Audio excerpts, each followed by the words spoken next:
Hello, everybody. This is the 30's perspective. Yay! Whoop, whoop, whoop. Yo, third episode.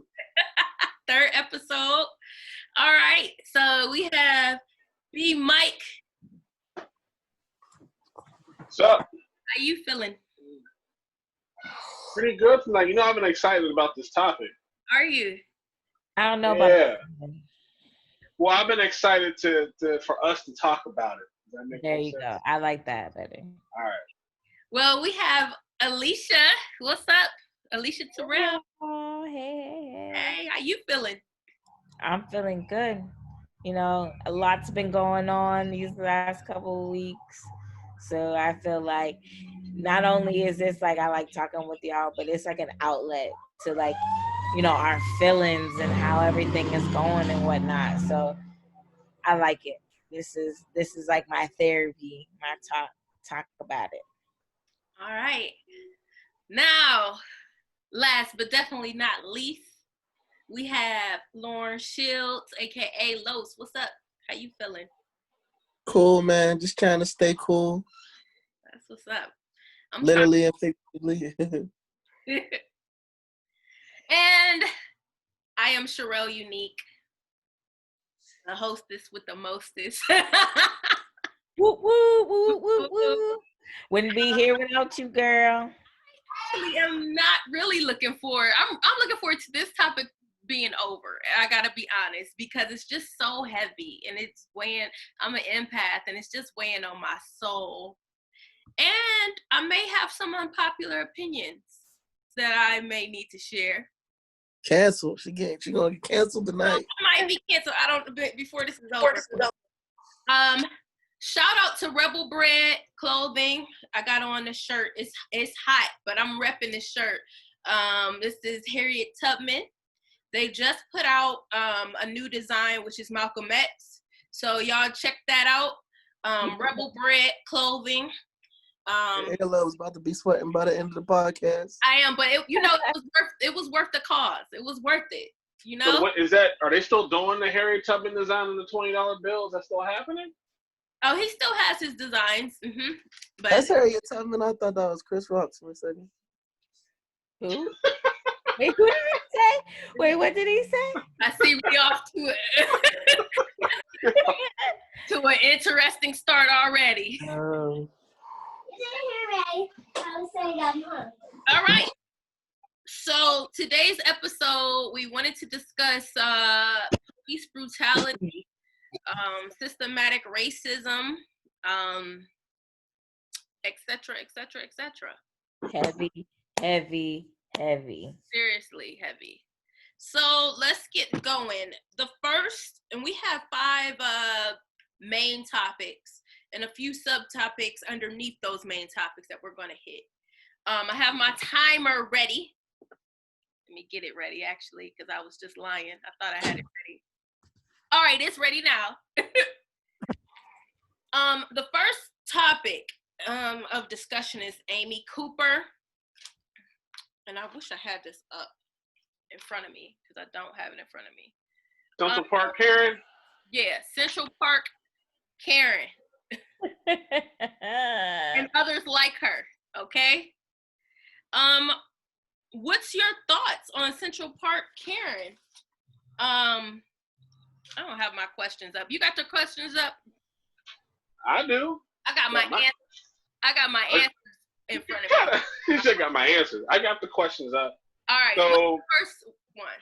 The first one is, do y'all feel like Central Park Karen is the poster child for 2020 racism? Like, she's the face that we've now put on this issue. Well, since you asked the question first, 30 seconds, go ahead.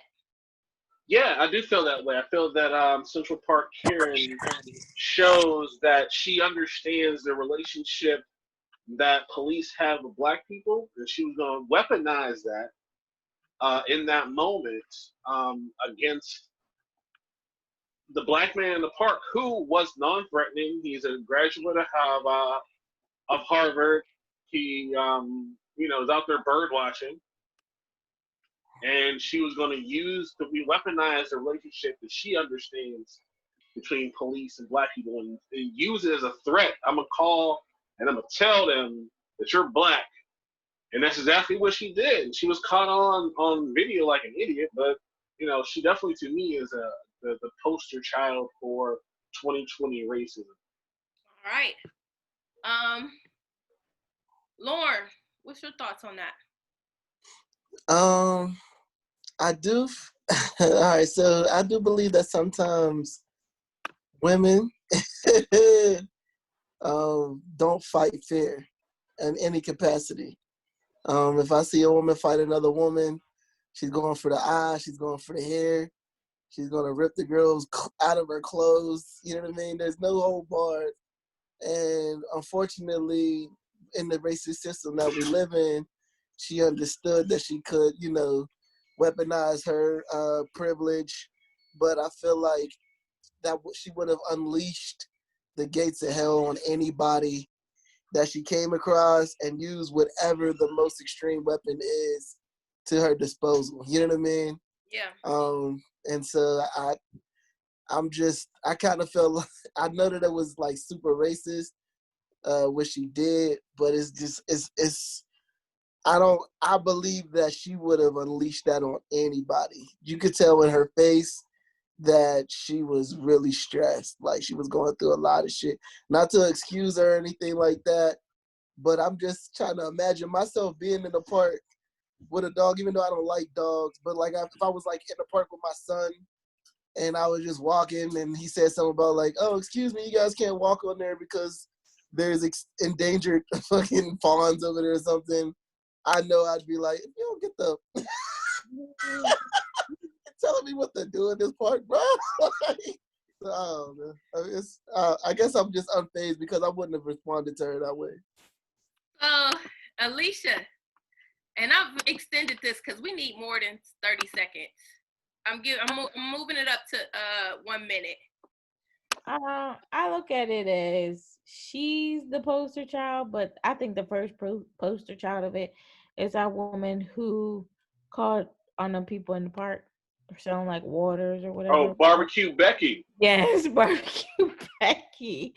Because I feel like it's natural for them to do that. Like they automatically feel threatened by us being around, and I don't know why.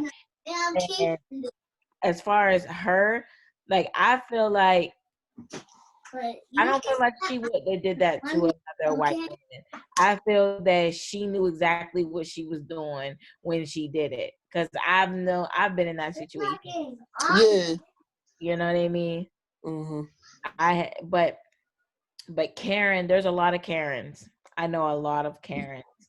Well, I won't say I know them, but I've encountered a lot of Karens. Yeah. She's a breed. So I don't think she's the poster child personally, because this style has been going on for so long. And excuse me, allergies. Ooh, keep that corona over there, girl. Yeah, Where's your mask at? Rona ain't got nothing on these allergies. Allergies. That's the real one. Okay, that's how they get you.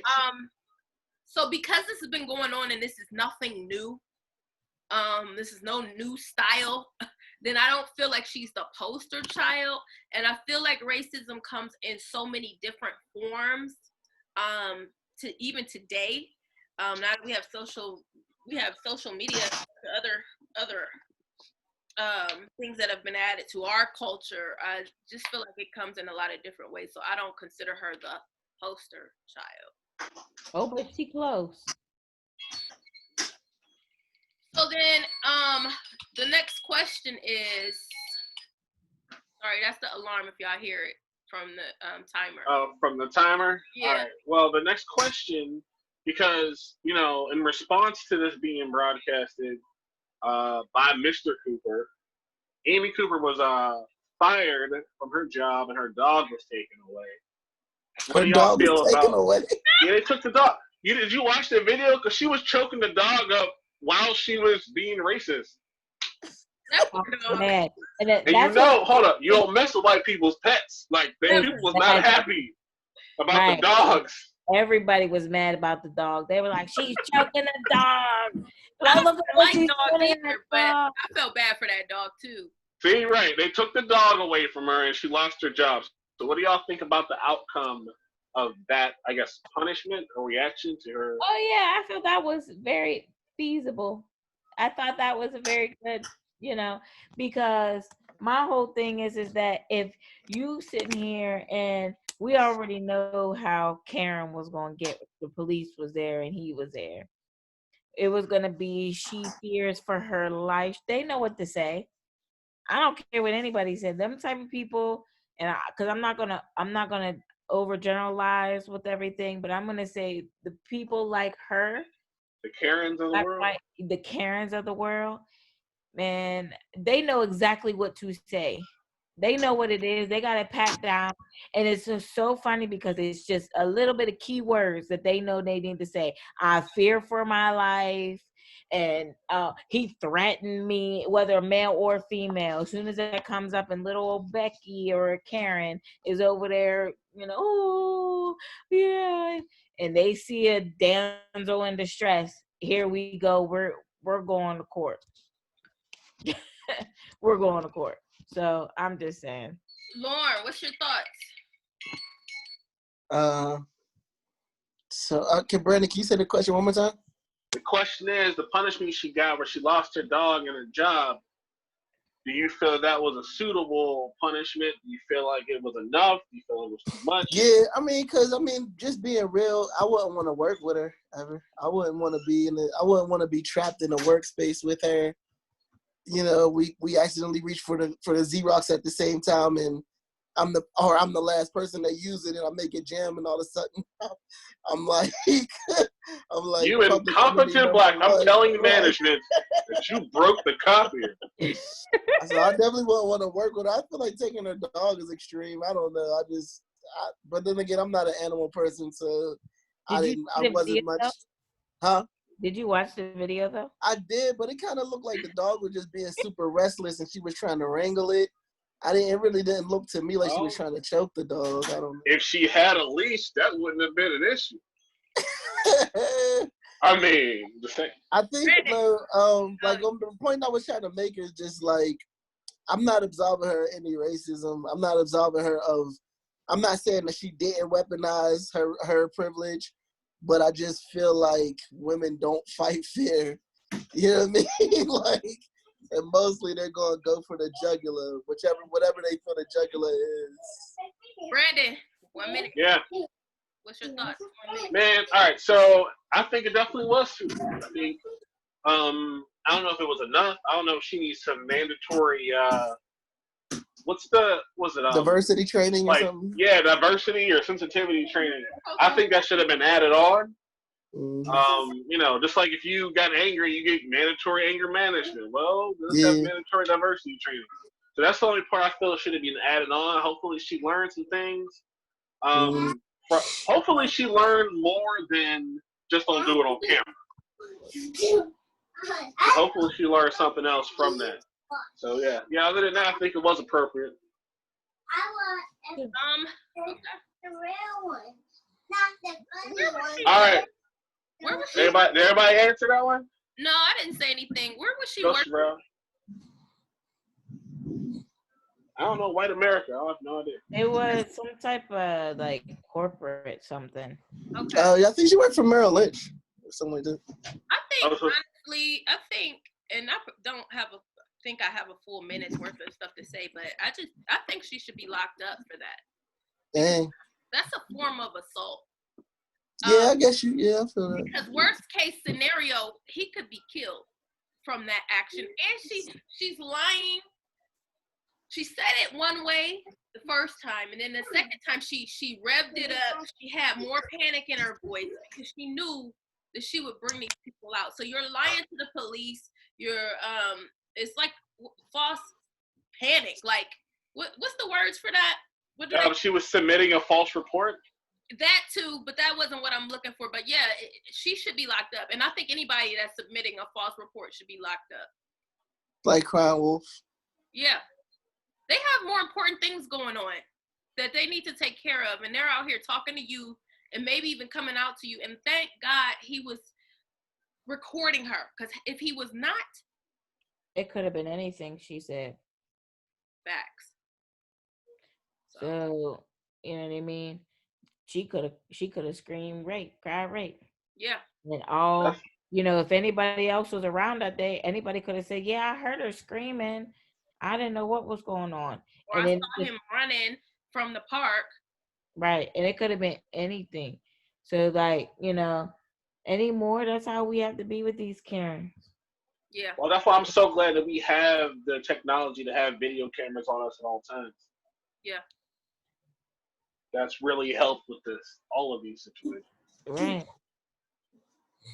A lot of. The question is, have you ever been met with a Karen or a Becky? Have you ever experienced this personally? Loki, you haven't started first, so you start first. I was raised in a household, and I'm kind of ashamed to admit this, but I was raised in a household that have a lot of prejudices against white people, and those prejudices kind of kept me from interacting with them, and so I'm very cautious in the way that I approach white people, particularly white women. Like my dad educated me on like the Central Park Five. Me and him watched the OJ trial, and he had no savory words for Nicole. You know what I mean? Like, so, like, yeah.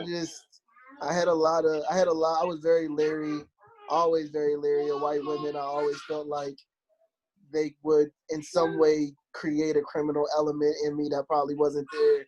So when I say all that to say that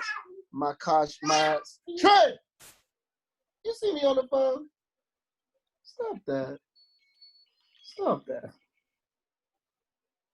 I'm sorry. This is the 30's perspective. That's how I guess we got to keep it real. Brandon. Yeah. What's your thought? I have on any encounters with Karens? Of course I've had encounters with Karens and Kyles. They're all over the place. Yeah. What's a Kyle? That's the male version of Karen. You don't know about this? I wasn't aware. Karens and Kyles, yeah. So they're definitely all over the place. The thing is, though, I don't have a bunch of like crazy bad stories. They tend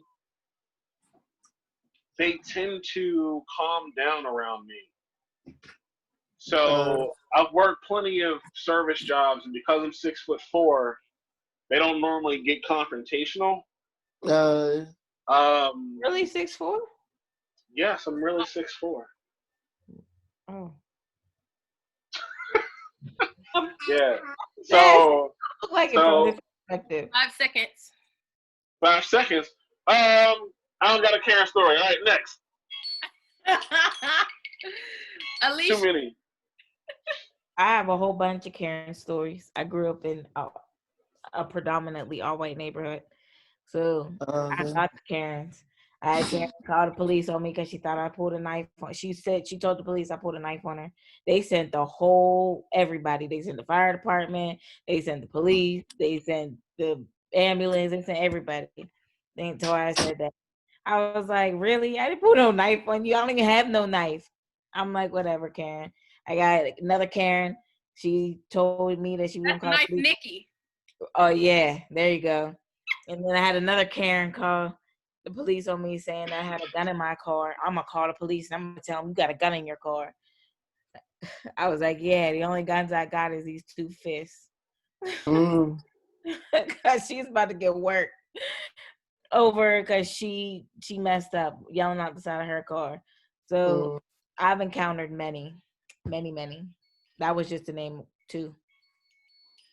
All right. Well, I was working at a live-in group home as a residential counselor, and I was there for like a year and a half. Long story short, the boss was trying to fire me, and she set me up to be fired, and she was trying to kick me out that night. And so I stayed there. She tried this at like 4:00 p.m. I stayed there till like 11 o'clock p.m. But while I was there, she keeps knocking on my bedroom door. Because keep in mind, I've lived there for a year and a half. So she's knocking on my door, asking me, "Are you gonna move out? What are you gonna do?" And I'm telling her I don't know, because at that time I had never been fired from a job before. And so, so then she was like, "Well," after some hours went by, she's like, "Well, we could just call the police." Oh, wow. And legally, she can't put me out in that manner anyway. Right. Because she has to give me a certain amount of time to be able to move. Residency. Right. So she straight up threatened. She didn't call them, but she straight up threatened to call. And at that point, I lost it. And I wasn't disrespectful to her ever till she went there, because I didn't do anything wrong. So, Sherelle, you give her that work? girl, I lost it. It was her, and her boss is a nun. And when she said we could just call the police, I was like, call the police. Like, and you know, I be chill. Lost it on her. So do you feel like we reserve, we try to like be slower to anger because we don't want to like perpetuate certain stereotypes? Yeah. And then it always spills over so bad, you know what I mean? Because it's like you reserve for so long, you so much restraint, then you just be like, God damn it, Karen. I don't feel like I do that because I don't want to be judged. I was already naturally like that. And then when I took conflict resolution for a college degree, then it really solidified that and start working with at-risk youth who will blow up, explode, hit you. So it's in my blood. It's in my blood. Well, I'm a 6'4" black man, so I really, really have to watch what I do to not perpetuate any situation. And so yeah, I feel like I do that. No, I do. I used to do it, especially in the area in which I grew up. So I grew up in that neighborhood of mostly white kids, so I always felt like I had to tone me down because I didn't want that stereotype of what they feel a black woman is. Always hostile, mean, rude, whatever, loud, whatever they have in their head that we are. Like, I always tried to tone it down when dealing with it. Do y'all have survival techniques when y'all are the token in the situation? Oh, yeah. I think we all do, but I do. Y'all got, all right, everybody get one quick survival technique. I'm just abstinent at all times. I don't even talk to them. Like, never. Like, they'd have to be dead or burning for me to be like, yo, what's up? You all right? Well, buddy, if they're dead, I don't think you're gonna have a conversation with them. Well, if they're dead as a black man, I gotta get like 50 feet away and have like mad alibis. Yo, yeah, you better not be anywhere near. Honestly,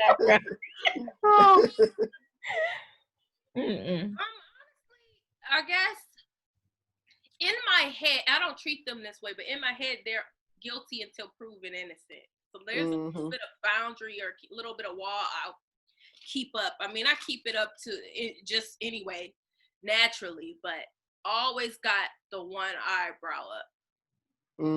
I would just agree with whatever, because I felt like if I disagreed, then it was going to be, oh, here you go with this, or, oh, here you always want to argue about, slavery was over so many years ago. You're fine. I'm like, yeah, I'm fine. Yep. I just agree just to not argue or fight or make them feel like, because, the first thing they want to say is, oh, black people are just as racist. I agree. I disagree. Whatever. Yeah. Trump 20. I'm like, yay. I full on engage with them all the way, full on engage. In fact, I got a little rule for people. I say, you know what? Learn 5 country songs and have them in your back pocket. Because I, as a DJ, as a performer, I've done plenty of events where, the crowd is majority white except for me and my crew. So, and sometimes you can just feel a little bit of tension, especially in certain areas. And this has never failed for me. I've thrown on a country song I knew all the lyrics to, and like everybody connected. Like, oh, we can communicate with them. I've done this. It works. That may not be your thing, but I fully engage with them. And then by the end of the night, they're giving us tips. They're giving us extra money. They do pay well. I will say that if you engage and build up a rapport.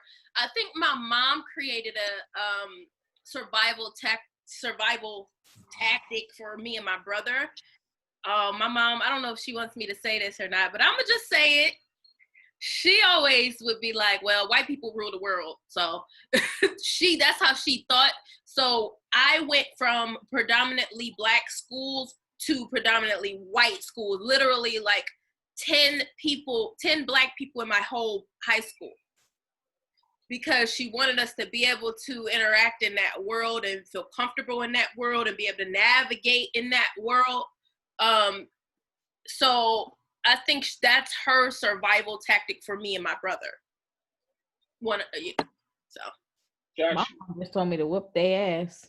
Don't let none of them hit you. Don't let them do nothing to you. Just whoop their ass. Well, yeah, if they attack you, then I'm just saying, my mom did not play about that stuff. She's like, don't let them talk to you crazy. But she also grew up in the same neighborhood as I did, and there was just as many, if not less, black people in the neighborhood at the time with her. So, all they had was each other. My mom got 10 brothers and sisters. There's 10 of them.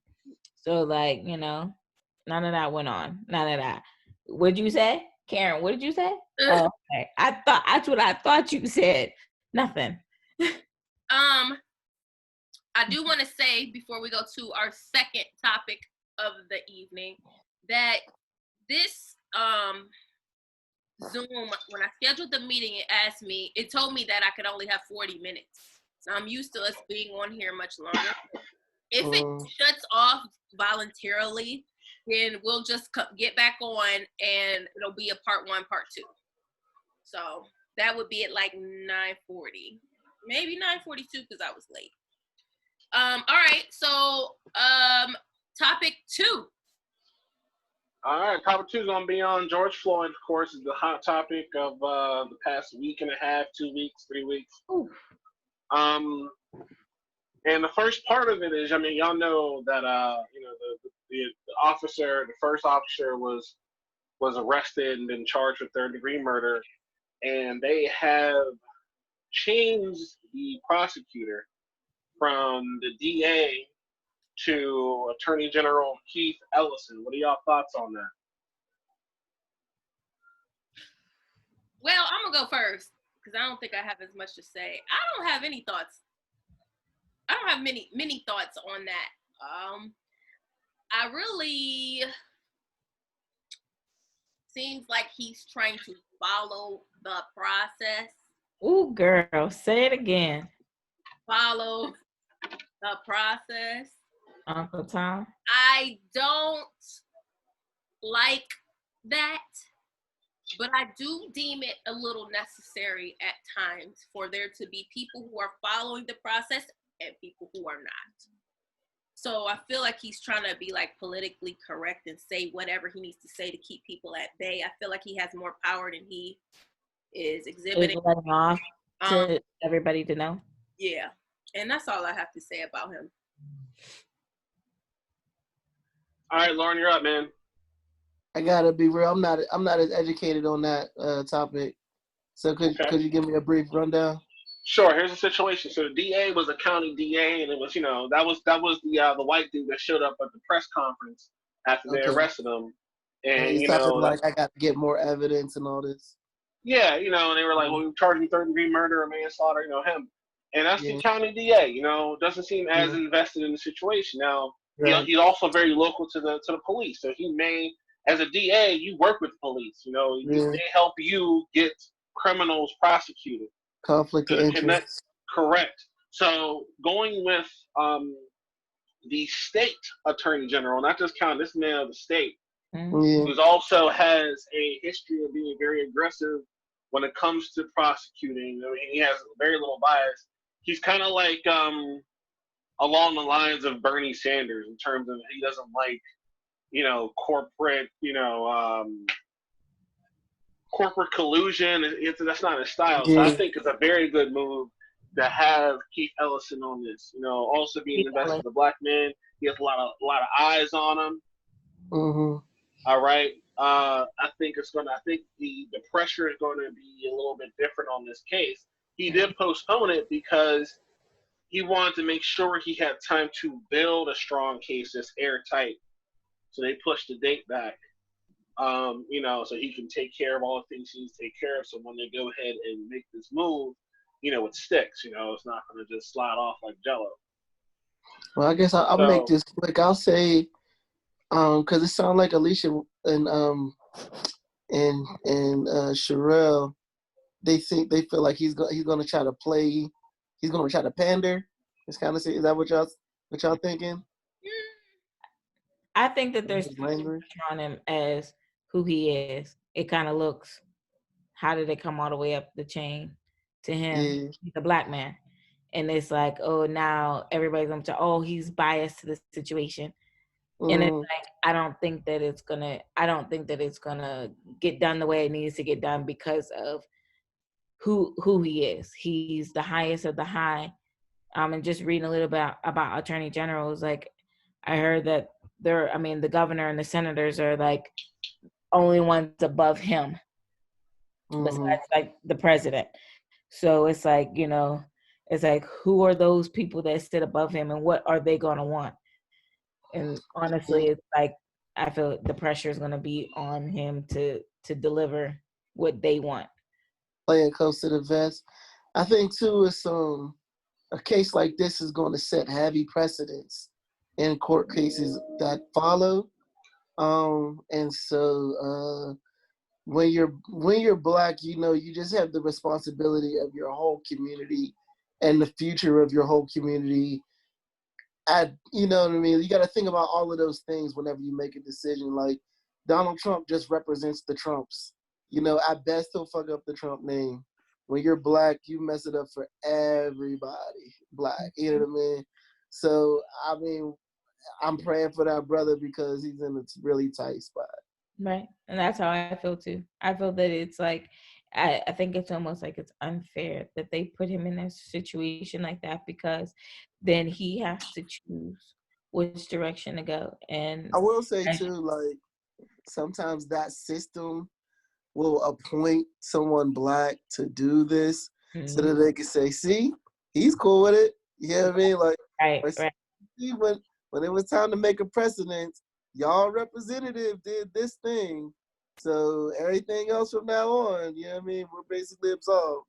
And if that's the case, we can't complain about there being black people in high positions of office. So I'm not big on that no way, to be honest.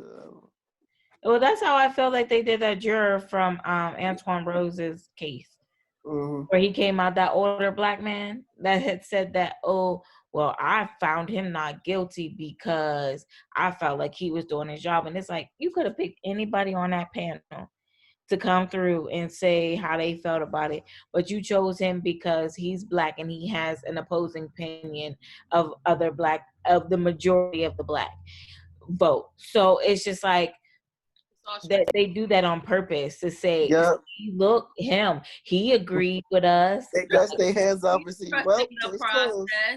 Right. Brandon, what's your thoughts? Well, my thoughts on this whole thing with him, I think he's the right choice, because who else are we going to trust to make this prosecution and get a conviction?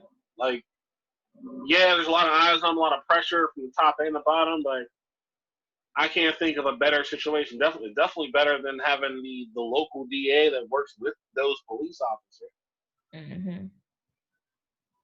So we didn't ask, what's your thoughts on the whole George Floyd police brutality situation just in general? We didn't ask that question. I kind of feel like there are some people who are chosen, and there are some people who have a purpose even in their death. And that's kind of how I view people like George and all the others who have A martyr for the cause. yeah, I really believe that some people are chosen for that position. They're chosen to change the world, or they're chosen to change their community, or maybe even just their circle. So I don't believe that these situations just happen for no reason, especially when they have an impact like this. So I definitely believe there's something bigger behind it, something spiritual behind it. And it's just it was horrible to watch. It really was. Mm-hmm. It took me a long time to watch the video. I haven't watched it. Yeah. I haven't watched it in its entirety. Like, you know how like they show clips of it?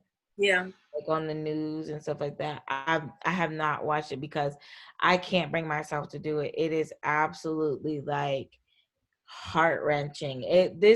I got it between this one and Philandro. Those two for me, these two events for me were just so, because it's just like you literally watched someone die. Like, there was something cocky about what he was doing. Like, it's as if he was trying to show off for the bystanders. Like, look, I've done this before. What's going to happen to me? Y'all won't stop me. I'll keep my knee right here. Matter of fact, I'll put my hand in my pocket. right. Y'all gonna do? They haven't done anything. I've been working here for 18, 20 years, whatever. This is not the first time he's been in this situation. Right. Yeah. I refuse to hide from that stuff. I mean, it's extreme. It's definitely uncomfortable. It's very angering, but I don't want to. I guess save myself from even the experience of watching it, just so I can have a full understanding of everything. So I will watch those videos or listen to those uncomfortable things, just so I can grasp the situation in its fullest. I love you. More thoughts on the situation just in general? I mean, yes, it's a tough watch. I was talking to my son's mom last night. She called me, and she was just heartbroken because there's a point in the video where he calls out for his mom, and if you're a parent, you internalize that because it's just like, that could be my son sitting underneath that man's knee. I mean, me personally, I'm definitely a lot more extreme in my thoughts about it. I really don't believe that, given the situation, me being his family, that I would trust the courts to give me any justice. And I don't want to say too much. Also, I would never want to be, like you said, there's certain people that they're fated to be the martyr because God knows that that's going to, possibly spark the change. I don't think that could be me. There's no way that I would be able to allow myself to give them the satisfaction of that last image of me, of my son to see, is somebody's knee on my neck. Me personally, I would wish that the image, if I had to die at the hand of a cop, would be me shooting and them shooting and me going out in a blaze of glory. Cause You want to be a set it off moment, huh? Yeah, I'm not. There's no way I couldn't die like that. I couldn't.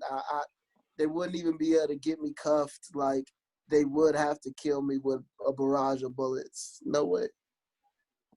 Okay. The next subtopic is, have you ever personally experienced police brutality? Alicia, you can go first. Have I ever experienced police brutality? Not in the sense of like, putting their hands on me in a situation, but I've had them be very aggressive in what they do and how he did it. Like when they do my car, they pulled me over and something, how it goes. They always find something, and the cop towed my car. He took my car, and then I was standing on the side of the road. He left. He told me I could call for a ride, so I called for my mom, and he told me that if my mom came down here to pick me up, he's arresting both of us. I said, but you just towed my car. Like, how am I supposed to get home? He was like, you got 2 feet. You could walk. And I'm like, excuse me? Like, you're getting ready to pull off. He was like, yeah, whatever. So it got out. That's how brutality I get. I get verbal. I'm not no physical, but it's still just so degrading. Like, you can't even get that that compassion from them or any type anything. It's always so aggressive and always so over the top, like just doing too much. So, yes. Yeah. You going, Brandon? Sure, I can keep going. I've definitely had guess my own share of police harassment. Nothing too brutal. Like, it hasn't been any over the top physical altercations or anything like that. But I definitely noticed that it increases the further you get away from the city. So, yeah, at least for me, in my experience, the harassment, the little things they nitpick about, yeah, it's the further you're from the city, the worse it gets. But I definitely had my experiences. Were they violent? They weren't violent. No, none of them have been like violent, like a big bad issue. At least not for me. But then again, I always tried to not give them a reason to be. Yeah. But so far, thank God, I haven't had any really bad situations like that. Lauren. Yeah. When I was a young man, I got choke slammed by a cop one time, and it was definitely out the blue because I didn't have much to do with it. But it was that whole get back culture, get you know what I mean? Like, you're at the scene of a crime. It was actually like a fight. It was like a big fight that happened between over 10 people. So the cops got called. You're a young man. You just want to see the excitement. And I just didn't get back fast enough for the cop. He just grabbed me by my throat, slammed me on the curb. It's crazy. When you mentioned choke slam, you gave me a whole nother experience. Well, I haven't had anything happen personally other than them just being just verbally aggressive, like just as far as it being directed towards me. But when you mentioned choke slam, it reminded me of when I was in high school. My ex-boyfriend, there was a fight going on in the cafeteria, and he got picked up and choke slammed by one of the cops onto the table. And I remember we all was like, as a kid, we were all just joking and clowning him. All black school, they gonna clown you for anything. So, oh yeah, he got yoked up. Like, that's all we kept saying, yoke, all that stuff. But when you mentioned choke slam, it just took me right back to that day. But then that wasn't even the experience I was going to share with you guys. I actually wrote my answers down just so I can. So my youth that I currently work with, he went to a school to pick up his phone from his girlfriend. And the cop that works at the school, which this particular youth, he used to go to that school, but he no longer goes there. So the cop remembers him and is like, well, what are you doing here? You need to leave. And he was like, well, why do I need to leave? He was like, because I said you need to leave. And he was like, well, he was like, I'm allowed to be here. I was never banned from being here at the school. And so he said, but I said that you're banned, so you need to go. He was like, well, what did I do? So at that point, that cop and another cop began to beat him. They pushed his face up against the wall. They threw him to the ground. They choked him. I believe they punched him in the face. When they were choking him, he was like, I can't breathe. Like, he literally said that. And then they put him in the back of a police car. And on the drive, they were like calling him a nigger. They were saying, oh, this is the same piece of S that that I had to deal with from last year. How does it feel to get your A beat by an old man? Like, they were just talking all kind of mess while they were driving him, and then they arrest him for terroristic threats and resisting arrest. And I feel like there was one more thing, and so I was the first person that he called from the jail. Like, he called our site, but I was the first person to answer the phone. And so he's talking to me and telling me, and he's like, Miss Sherelle, I didn't resist. He was like, I wasn't even banned from being there. Like, I didn't do anything wrong. So he's in a process of dealing with that situation. Now, COVID kind of put that whole thing at a pause. There's nothing going on right now. It's at a standstill, but his mom is looking into lawyers, all of that kind of stuff. And he didn't fight back at all. Tell her to call Todd Hollis. But that's neither here nor there. But yeah, it's crazy how they overuse their authority at times. Yeah. And I think a lot of that has to do with, the way that situations go is, instead of you just handling and de-escalating the situation and moving on, you let your ego get in the way of your job, and then you feel like you're the big bad wolf.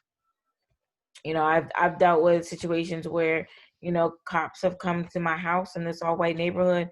One time they came there to tell my parents that my brother called the woman down the street a nigger. Like, the little boy called my brother a nigga, and he was like, my brother said, your mom. And the woman called the cops, and they really showed up to my house to tell my brother to stop using that language towards this white woman. And my mom was like, are you kidding me? She was like, all this on a daily, every day, you're going to send a cop to my house because my son called some white woman a nigger? Like, are you kidding me? Like, it was situations just like that. Like, we had another situation at my house where some little white girl lost her cell phone. And you know how, like, the iPhone pings where their phone could be? Well, it pings in an area. And she pinpointed and told them that it was my little sister that stole her phone. So they came. There was like 4 cop cars at my house over an iPhone or some little white girl, and they're like, "Oh, we're gonna get a search warrant and search your house. We know that phone's in there. And I'm like, my mom's like, it's 10:30 at night. I know you're not knocking on my door about some little girl's cell phone. And they were trying to give my mom a hard time and telling them they need to come in and search my little sister's stuff. But meanwhile, the next day, they ended up finding it at the girl who lives up the street from us, her house. The little girl turned it in. And it's like, oh, okay, but where's my apology?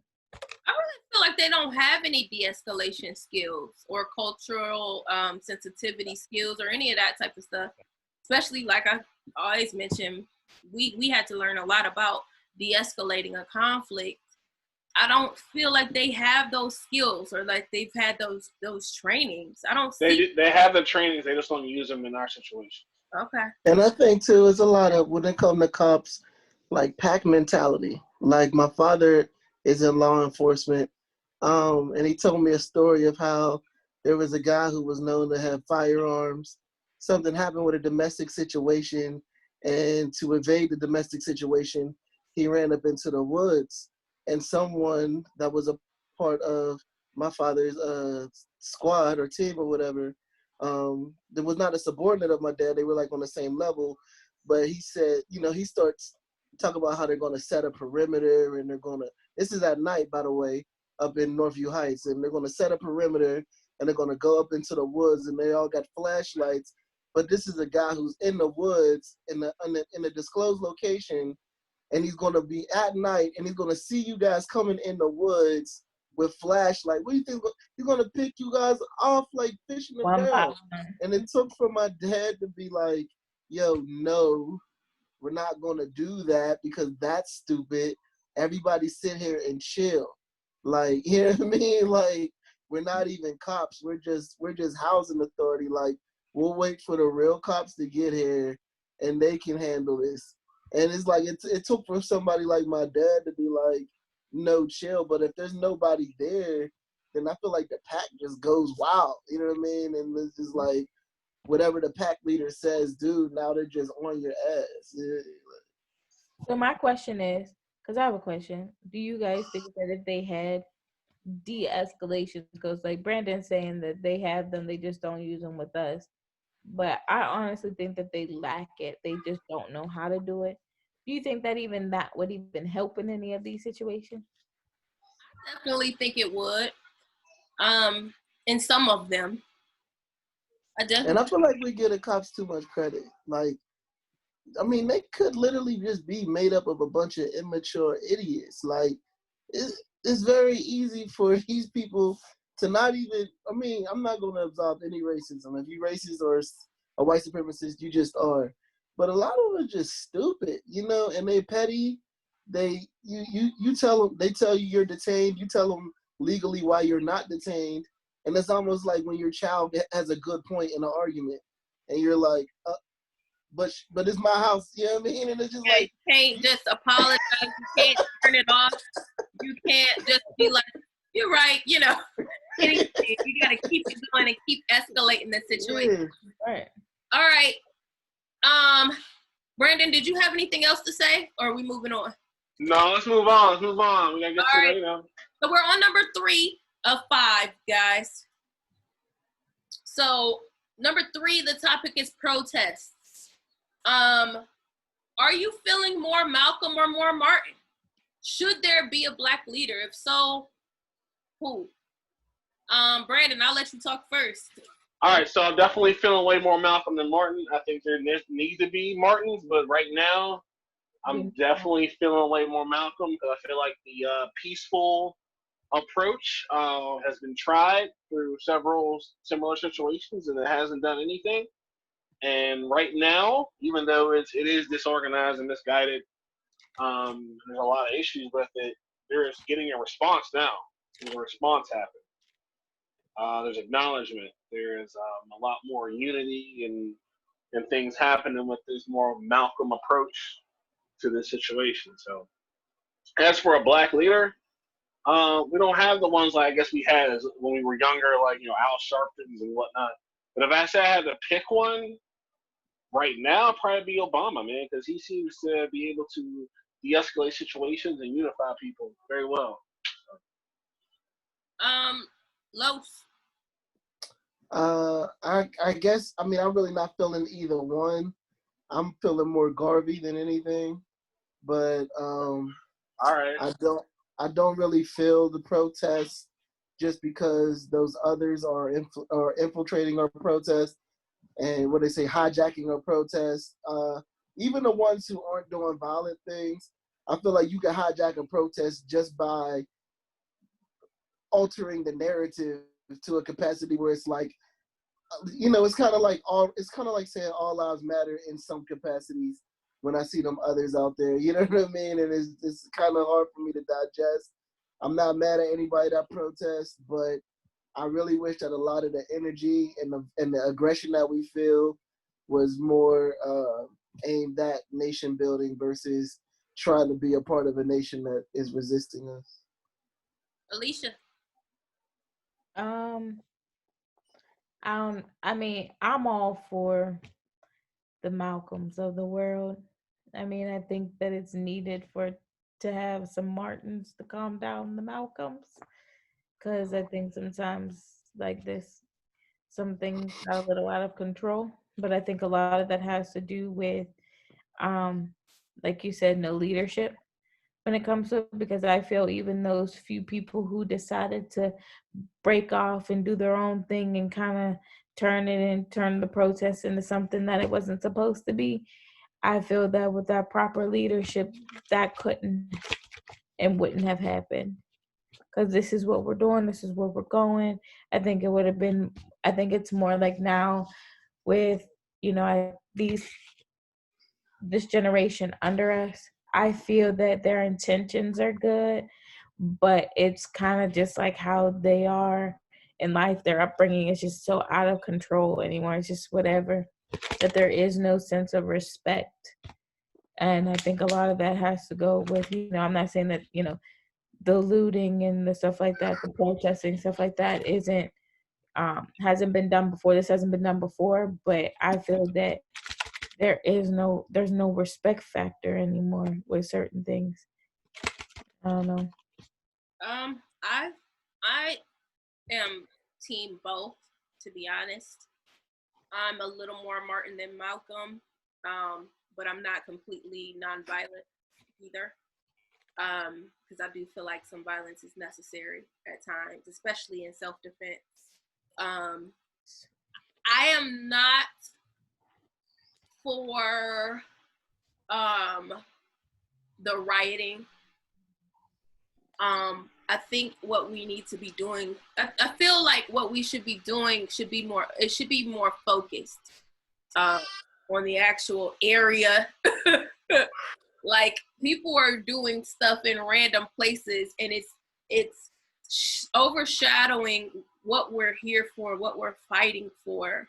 And I just, like I told my kid at work, I'm like, if you want to have cake for dinner, you're not going to go to the store and buy broccoli and cauliflower, and like, your actions need to be lined up with what you hope an end goal would be. So I feel like people are just doing a bunch of random stuff, and I don't like the idea of that. As far as a leader, yeah, I guess Obama would probably be the guy. Yeah. I need somebody on the ground, and I need somebody on the ground, because he's not one to be on the ground and in the mix. He's just not that. His personality doesn't come off of it. He's kind of Mr. Laid Back, Mr. Cool Guy.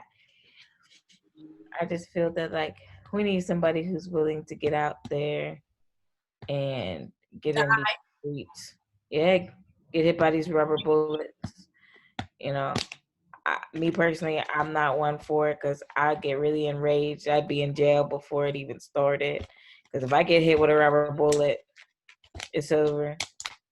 I'm just going to jail. But I don't know. I don't don't really like the idea of black leaders. Huh? I don't like the idea of black leaders. Well, that's why I was like, Obama, he is a leader. I feel like it's ever changing. Wait, explain that. Explain to me. I get what you mean. I don't like the idea of black leaders because, first off, the counterparts, or those others, they always just twist them to be patsies, or they twist them to represent all of us at one time, and they will use them for political agendas. So I don't like the black leaders, because to my understanding, like the ones that we have now, I didn't get a chance to experience the ones from the 60s. I would have loved to be a part of the Garvey movement. I don't know if I would have been able to join the FOI just because of my religious background. But today's leaders, I just feel like they pander. They're too celebrity. They're too bougie. Like you said, as far as like Obama, he don't smell like us. He don't walk like us. Like, I'm not really one for black leaders. I feel like if you're going to talk leadership, then it should be community based. You know what I mean? And it definitely got to start in the crib first. Like before we do anything. So you want like the Stokely Carmichaels and the Huey P. Newtons and all that? I'm not even. I mean, like, to be honest, they don't have to be ultra aggressive. They don't have to be like militant to any capacity. But they definitely, if I'm gonna appoint someone to be a leader, I would hope that their mentality is nation building versus integration. Brandon. That's just how I feel. Oh, you already went. You already went. So, B. Yeah. Are the riots and looting excessive or necessary? Alicia, you can go first. I think they're absolutely necessary, and people are going to hate the way that I view this. But until you, like, look at the way that people are responding to, and I'm talking about these companies that are responding to the looting and the rioting. They are coming out of the woodwork. You know how many times people have protested within our time, I just give it within the last 5 to 7 years.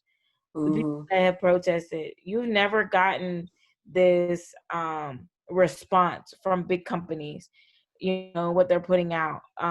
We stand behind Black lives, or we're doing this and we're doing that, and it's because them people in Minnesota, or not Minnesota, but or I think when Indianapolis, whenever they rioted over there and they tore up that whole city, them niggas was not playing. They wanted to make a statement, and they absolutely made the statement. They absolutely made a statement because they tore that city from top to bottom all the way up. So I feel that it's necessary because look at the response you're getting now. They hear you. They see you. Okay. I'm gonna go next, I guess. I feel like it's excessive. Because in a lot of ways we're hurting ourselves. Like in Atlanta, when T.I. and them was doing their speeches, a lot of them are destroying his buildings. like what? Or like they tore down, my homegirl hit me up, they tore down the Civil Rights Museum in North Carolina. I feel like it's excessive, especially when it's just random acts and it does not have anything to do with what we're trying to do and what goals we're trying to achieve. So that's how I feel about it. I'm not a fan of it, and I'm sure I'm not a fan of specifically rioting and looting. I feel like people are taking advantage of this situation. And I feel like a lot of people just fed up with being in the house. So they just want to be out and about doing stuff. So, yeah, I'm not with it, to be honest. Brandon?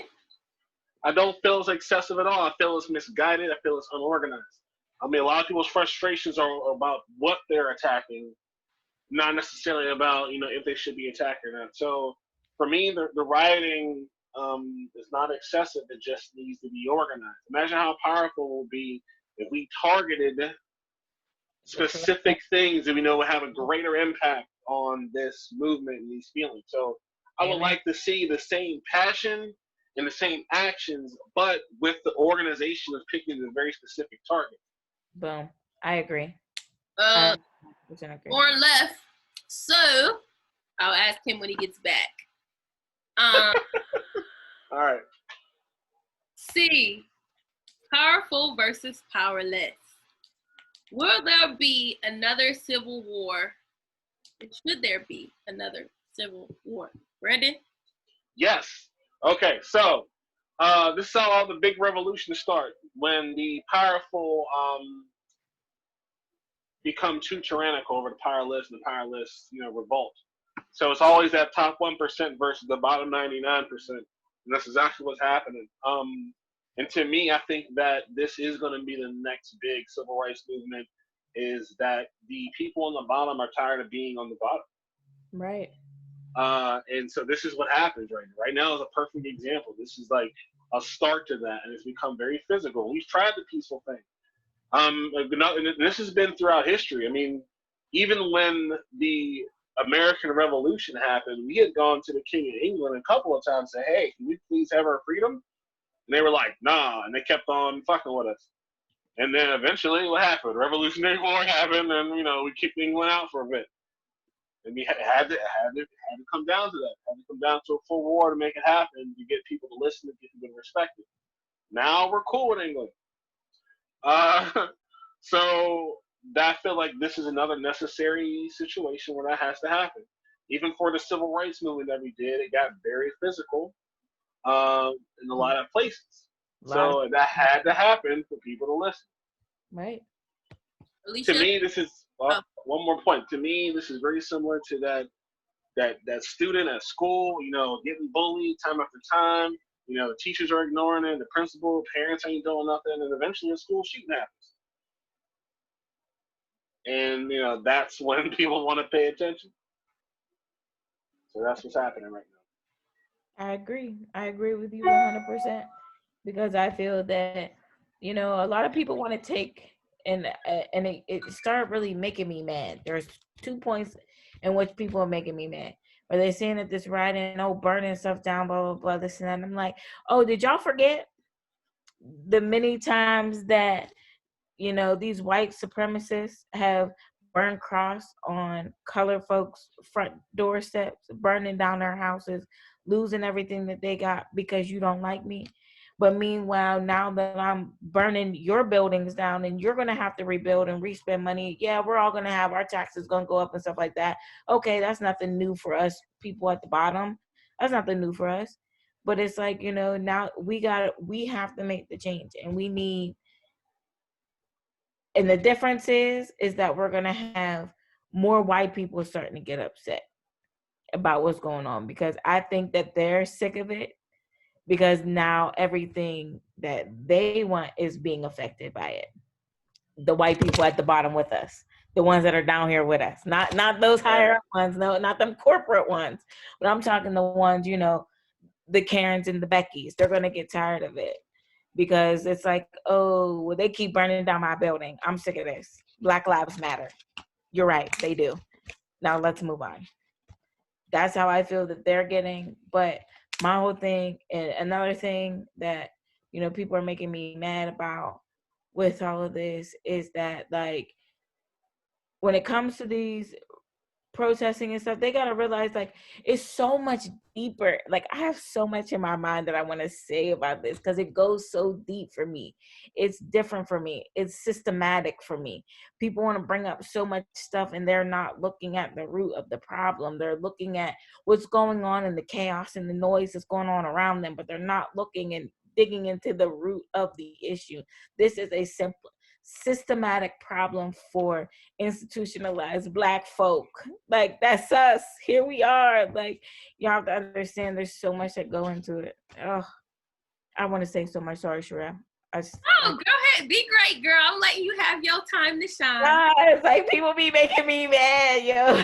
Making me so mad. Okay, so I do not like the idea of war. Like I said, I'm not 100% nonviolence though. But I don't like the idea of war. I feel like war begets war. And I feel like it's going to, I feel like it's, for those who want it, it's all good until their spouse or child is a casualty of that war that they wanted to create. So I don't like the idea of war. Do I think action should be taken? Absolutely. Do I think pressure should be applied? Absolutely. Do I think we need to piss off some folk? For sure. Do I think war is the answer? No, I don't like it. And what I don't like is when people say, oh, well, we got to try this because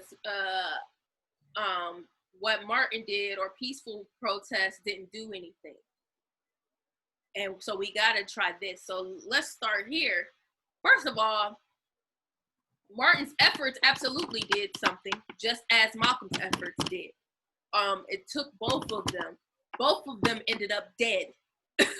So let's start there. So one didn't have some plan that was better and got them, and they're still here to share it. They both died.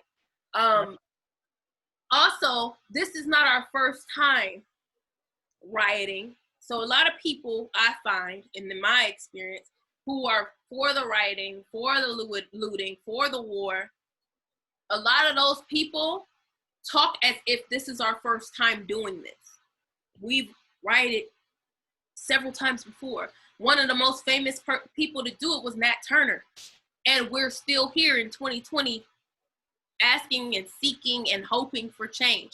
So This is not some new plan or some new idea that somebody came up with that we've never done before. So I hate when people act like the peaceful side has done nothing. Mm-hmm. This side has never been tried, so let's try it now. Right. No, that's inaccurate. So, like I said, I just feel like things need to be a little more direct with what we decide to do.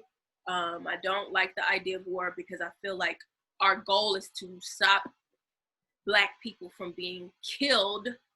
And so war is going to make sure of that. So more of us will be killed to get to the promised land. Now, will more of us be killed either way? Yes. People are not just going to stop dying just because we don't have a war. But I feel like that's going to ensure it. So I'm not a fan of that idea. Me neither, Sherelle. Me neither. All right. It needs to be both, man. Once the Malcolms get the attention and the Martins can come in there and get things worked out. I do feel like there needs to be a little of both. For sure. D. Foreign countries have stated that America is hypocritical for using violence on the public, arresting reporters, etc. I know I don't have a lot to say about this. I feel like America is hypocritical and a lot more corrupt than we even know about. Right. So, shrugs. Very true. We shun other countries for doing the exact same thing that we're doing. Right. And we always want to come in as the big bad wolf, whenever one country is bullying, another set or group of people. But meanwhile, there is a whole set of people in this country that bully and target another group of individuals because of the color of their skin. But meanwhile, you don't do nothing about it and it's not a problem. You feel what I'm saying? And so, like, I don't see the one bullet point on here that I was hoping. The one you mentioned?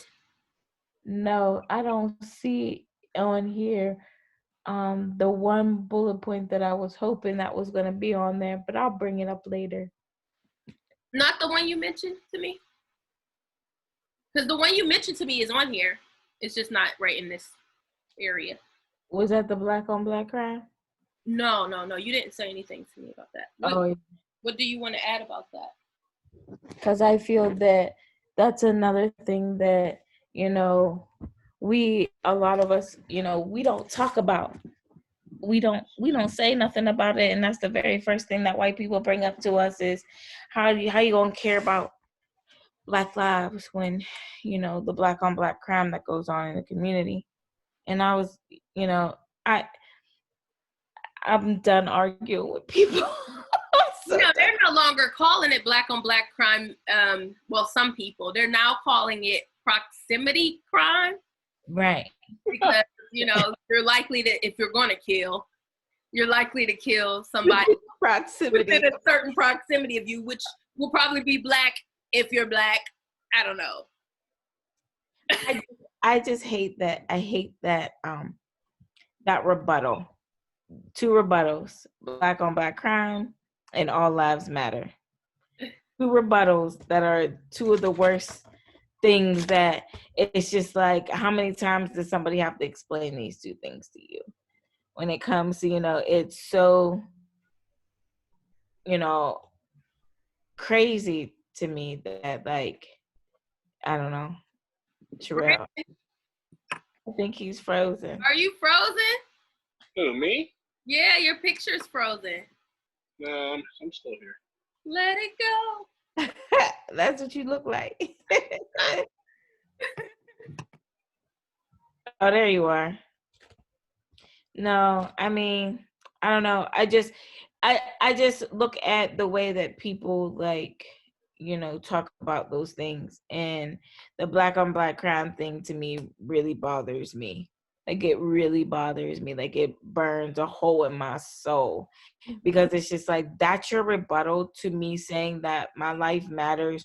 Whether you're black, orange, green, purple, or yellow, my life matters. But because I'm black, you hate me just because of the color of my skin. Like, you know what I mean? Like, you hate me and my brother just because we're breathing. Like, you feel me? I Where feel like they're two, I don't want to say they're two totally different topics. I think they are. Our issue is with systematic racism, period. That's our issue with racists. Now our issue amongst ourselves, to me, is black on black crime. Is that their problem? No, it ain't. But I do feel like we got to figure out how we have to find some kind of unity amongst ourselves in order to combat them. So I don't feel like that's no rebuttal at all. That's not we have to find some kind of unity amongst ourselves. I just do feel like that. Like, but see, I feel have nothing to do with stop killing us. Right. Stop killing us. That's see, I'm looking at it different, because it's a system thing for us. I feel that a lot of what we go through was put there for us to believe and do and feel against our own brother, like, and our own sisters. And, you know, that competition, and that, you know, that's where the term Uncle Tom's came from, because it's like, you know, for me to get ahead, I got to put you down. We both can't be up here, but meanwhile, yes, we can both be here. Yeah. Like, you know what I mean? In a lot of ways, they have caused the racism that they've shown us has caused the divide amongst us.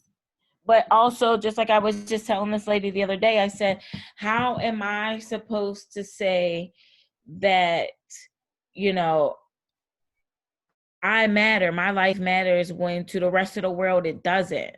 Like, you know what I mean? So how am I supposed to look at my brother and say, yeah, you know, your life matters, even though you may owe me that money. I want to kill you over the money, but, you know, your life matters, when to everybody else in the world, my life doesn't matter because of the color of my skin. And I'm not saying that should be, you know, the main reason on why you shouldn't do it, but it's why you shouldn't kill anybody. But I'm just saying, there's so much in my head I just want to say, like, and I just can't. Speak your mind, girl. No, because like these white people out here just be making me mad, because they use any excuse not to listen to you. They take. And I don't feel like that's an excuse for them not to listen to us. I don't feel like that. I do. And I want to say it's not all white people. It's not. I don't want to overgeneralize. No. Brandon, what's your thoughts on this?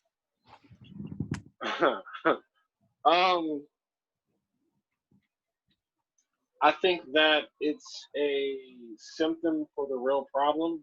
I think that it's a mentality that was built a couple centuries ago, for us to have that crab in a barrel mentality, for us to feel like we need to be territorial and aggressive.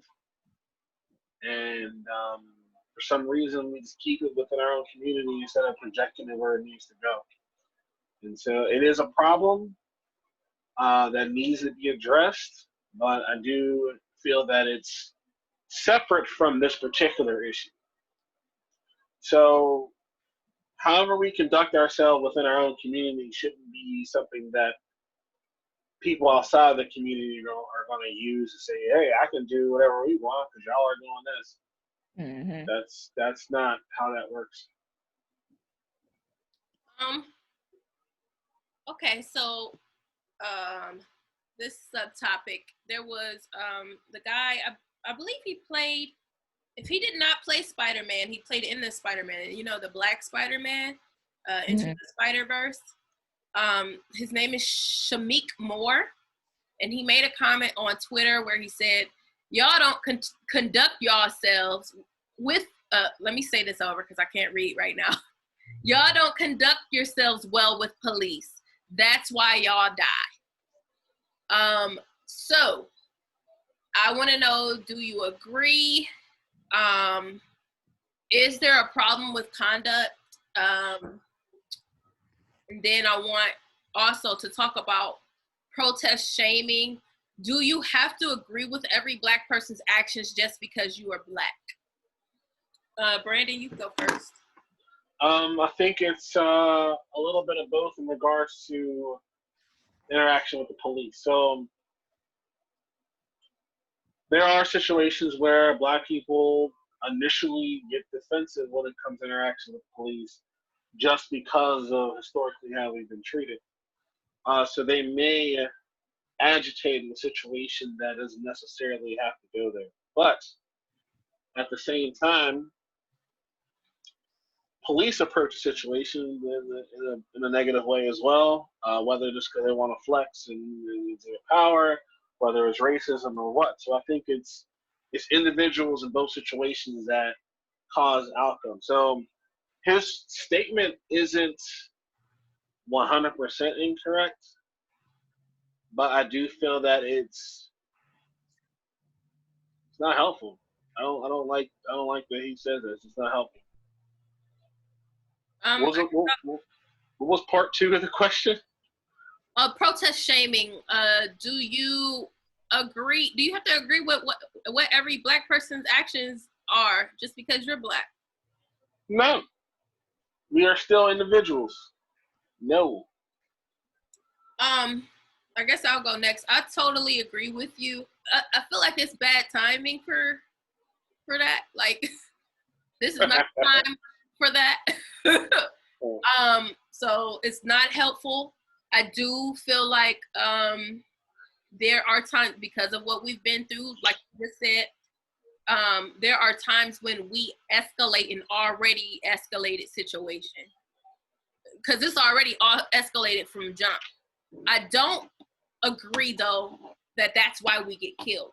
Because we're dying regardless, whether we've done something to agitate the situation or not. So we're dying regardless. I don't think that that's the reason we die, but I do feel like people are taking advantage of the situation, of what has happened, or some are just on the defense because of what has happened, and it does escalate a conflict with the police. I don't like the idea of protest shaming. A lot of people assume that you're just gonna believe what they believe off rip, and that's just it. And if you don't, then you're totally against everything. Like, for instance, when I would say, like, I don't like rioting or looting.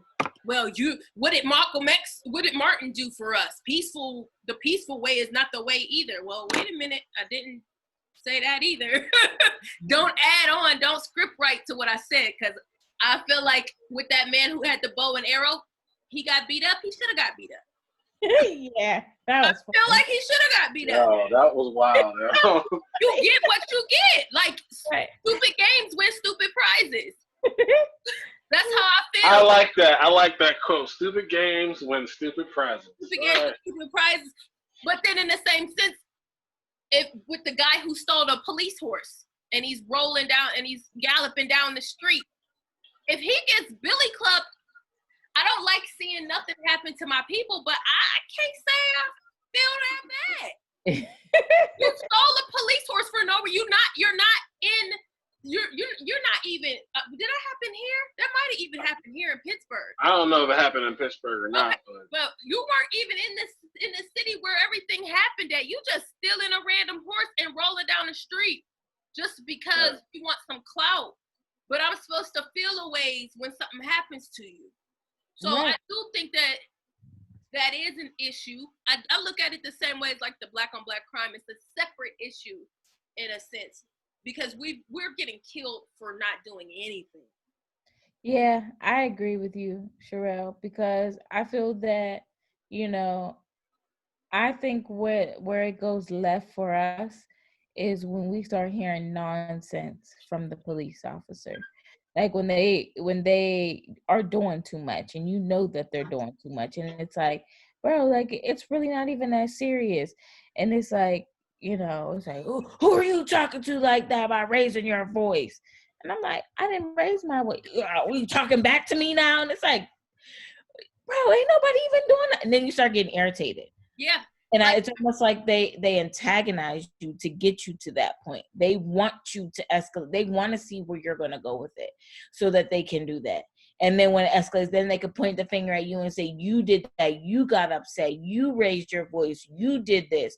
You caused your own death. And it's like, I didn't even do anything but, ask you what my rights are. I asked you why you pulled me over, why you pull me over, and you get an attitude with me because I'm asking you a question because you feel like you're superior to me and you feel that I shouldn't be asking you no questions.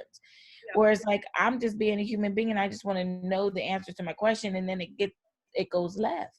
Yeah. It goes all the way left because your ego takes the best of you because you feel because of who I am, I shouldn't be asking you no questions. You feel like you have that authority over.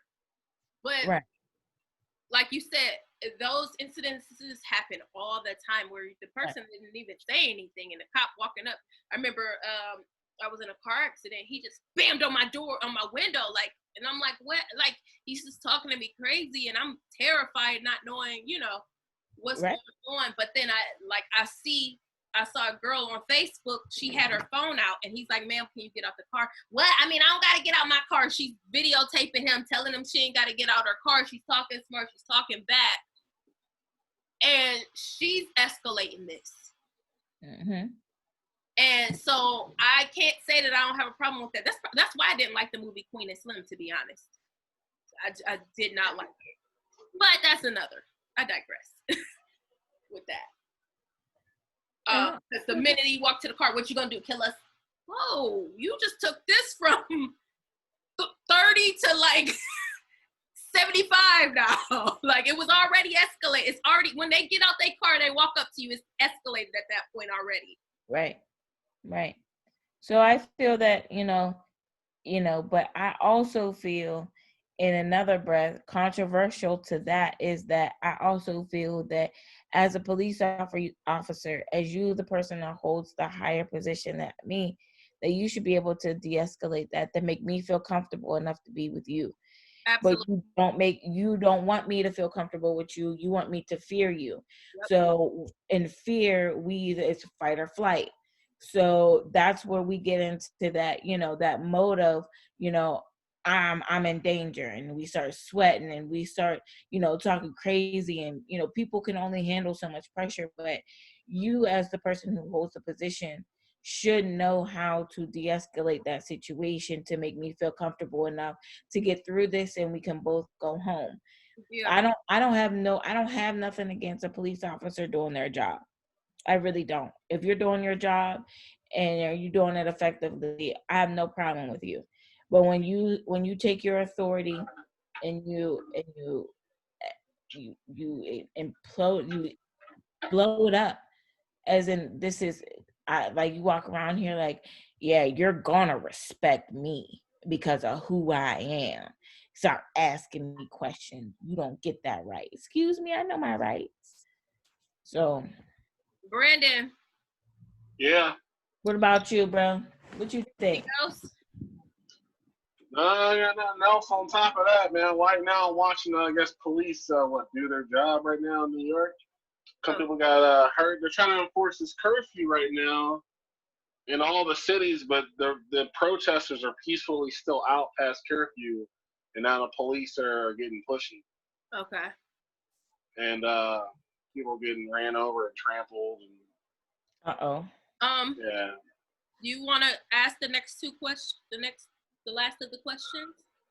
All right, so right now we're on to, more productive stuff, man. I think that's what Los was talking about in terms of nation building. So there are a lot of, I guess, white people that are considered allies, of course, the cool ones. And some of them don't know how to support us as people of color in this situation. Some of them don't know what to do. And then we have the ones that are complete opposite. We have the extremists and anarchists that are taking advantage of this situation and attempt to move their agenda forward. So the initial question is, for those who want to help, what is our, recommendations or just advice on how they can be helpful? So let's go ahead and start with that one. For the ones that want to help, the cool ones. I feel like for the ones that want to help, I really believe like people should help in the way that they deem necessary. I don't so wide open. I know. I don't like the idea of forcing people to fight for me that don't really want to fight. You get what I'm saying? Like, how people will be like, you need to go on the front lines and you need to fight. Well, what if this person can't fight? I don't want them fighting on behalf of me. Like, I'm particular about who I want fighting on behalf of me. So I feel like if you want to support, you can do that by conversing and educating another person. You can do that by making posts, maybe on social media. You can do that if you feel in your heart to get out there and walk and hold signs. You can do that by doing that. You can do that by opening some doors and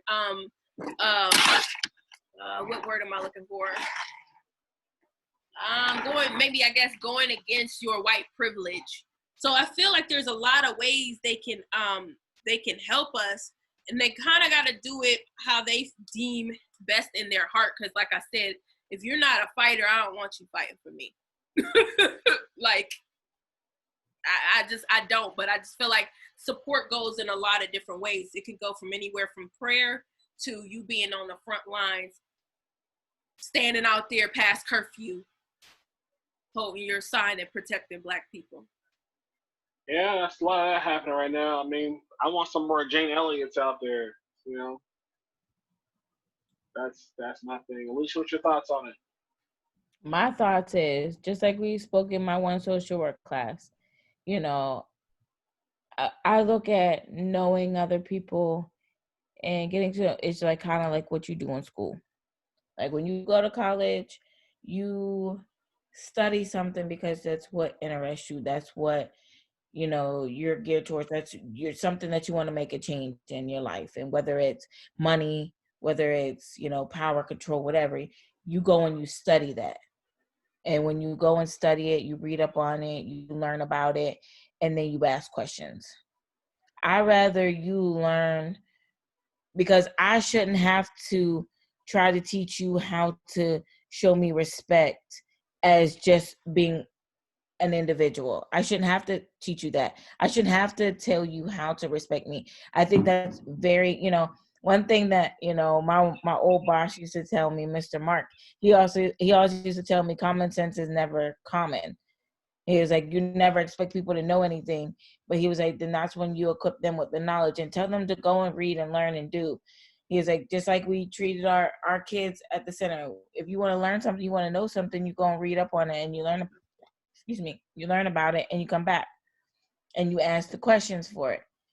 But my whole thing is, I don't feel that I should be educating, white people on us. I don't feel that I should have to. I feel that, I didn't learn and read up on you, but I know how to treat you as an individual and as a person, regardless. You feel me? You understand what I'm saying? I understand. So that's how I look at it. It's not my job. I think, are you saying like just common human principles of respect? Right. That's all. You don't have to try to come and give me like Megan Thee Stallion lyrics to make right. I don't need you to, quote Martin Luther King to me, or, I don't need you to do all that. I just want you to be a decent human being. That's all I want you to be. I just want you to respect me and look past the color of my skin and give me the opportunity as if you didn't see color. See, now, that might be the one thing that you said I don't agree with, because one thing I don't like is when a person says I don't see color. I need you no. The problem is I need you to see me. What I'm saying is, I'm Black. I'm here. No. What I'm saying, and because I see you and I respect you and I like you and I want you to see me and respect me and my culture and like me. I hate when people say I don't see color, or I want you. No, I don't. I'm not talking about that. I want you to treat me as if there was no color. Like that's how I want you to treat me. I understand. I want you to see me for who I am. But if there was no colors in the world, you wouldn't have no hatred towards me or nothing, because we would all look the same. Yeah. So that's how I want you to treat me, as if there is no color that's there. I'm here. This is me. Yes, I'm Black. I'm proud. I'm unapologetically Black and proud. But I want you to look past my color and look at me as an individual, as who I am. I am a woman. I am a mother. I am a student. I am a child. I'm somebody's child. I'm a sibling. So it's like, I want you to see me. Do you see me? So, no, girl, I'm proud of my Black. Shoot. I know. I got to put that out for the masses. Oh, for the masses. For the masses. You know, I don't think it's just on white people to educate themselves about colored folks. I think colored people need to educate them do some research and education on themselves. I feel like a lot of Black people don't even know our own history or story or journey, and that's a problem as well. Yeah. But we also don't know our rights, because it's never taught to us. It's never taught what we have the right to do, because we always felt like we were less than. So, you know, this is our box. This is our space. This is where we're supposed to stay. We can't step out of it. Don't leave it. This is yours. This is your space. That's it. So, and I feel that a lot of us, you know, that's how we grew up. That's how our parents taught us to be. Oh, you got to stay in your place. We're always taught that. You got to stay in your place. Yeah, I've never been cool with that. I've always been outside the box. Right. But that's what I'm saying. A lot of people don't know how to come out the box and start learning about themselves, learning who they are. And that's me. That's me, because of where I grew up. I didn't start coming into myself and really loving who I am as a Black woman until I started being around other Black women. And, you know, because I always felt out of place because of where I grew up and the friends that I've always had. I've always been surrounded by white women, white females, white girls when I was young. Like, you know, I grew up with them, and I always, you know, wanted to be like them and always wanted to be around them, whatever and whatnot. And it's like, I never came into my own identity until I got older and I started being around more Black women. And, you know, and I am now just unapologetically Black and proud of who I am as a woman. Yeah. I do think that there's a time to stay in your lane, and I think there's a time to not.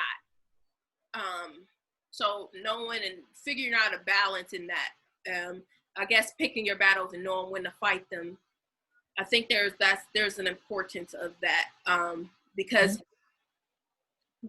a lot of people will talk about like Killmonger versus T'Challa, and how you know how Killmonger made that speech before he jumped in the water, and everybody was just like, "Oh, look what he said! That's dope! I'm with him."